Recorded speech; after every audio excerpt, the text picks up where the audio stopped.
Bon, alors, l'opération qu'on va faire, mettre un logo en bas à droite de la photo, on va faire du non destructif, c'est-à-dire que le logo va rester sous forme de calque.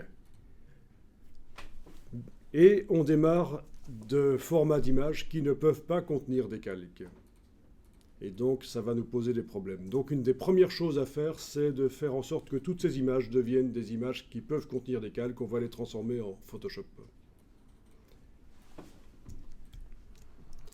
Et donc, pour ça, vous allez dans Photoshop et on va utiliser le processeur d'images. Fichier, script, processeur d'images.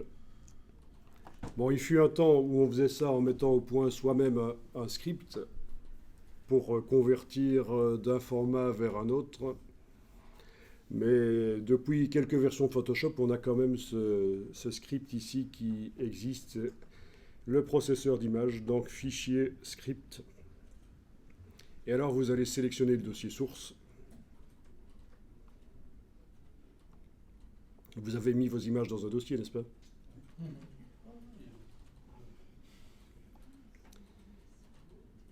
Vous pouvez choisir d'enregistrer au même emplacement. Et qu'est-ce que vous allez faire? Ben, enregistrer au format Photoshop. Donc c'est enregistrer sous PSD qui est coché. Les autres, sous JPEG et sous TIFF, ne sont pas cochés. Vous connaissez le TIFF? C'est quand même le format d'image le plus universel. Si on veut qu'une image traverse le temps, c'est le format dont on est sûr que dans quelques siècles, il sera toujours lisible. Parce que c'est vraiment le format le plus universel, le TIFF.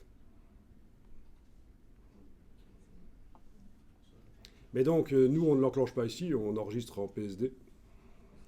Il y a la possibilité, au moment de la conversion vers Photoshop, vers le format Photoshop, possibilité d'appliquer une action, notamment un virage sépia, vous voyez, donc les images brunes à l'ancienne. On ne va pas le faire ici.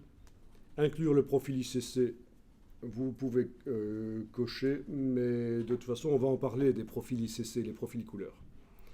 Bon, ben, je pense qu'on est bon, là, il n'y a pas grand-chose à faire. Il ne faut surtout pas cocher redimensionner, parce que ça, c'est pour contraindre l'image, pour qu'elle rentre dans un certain canevas. C'est typiquement quand on fait des images pour le web. Donc, on ne coche pas. Et vous cliquez sur exécuter, et ça ouvre les images, et c'est fini. Et je vais voir dans le dossier, et dans le dossier, je trouve un dossier PSD avec les images au format PSD.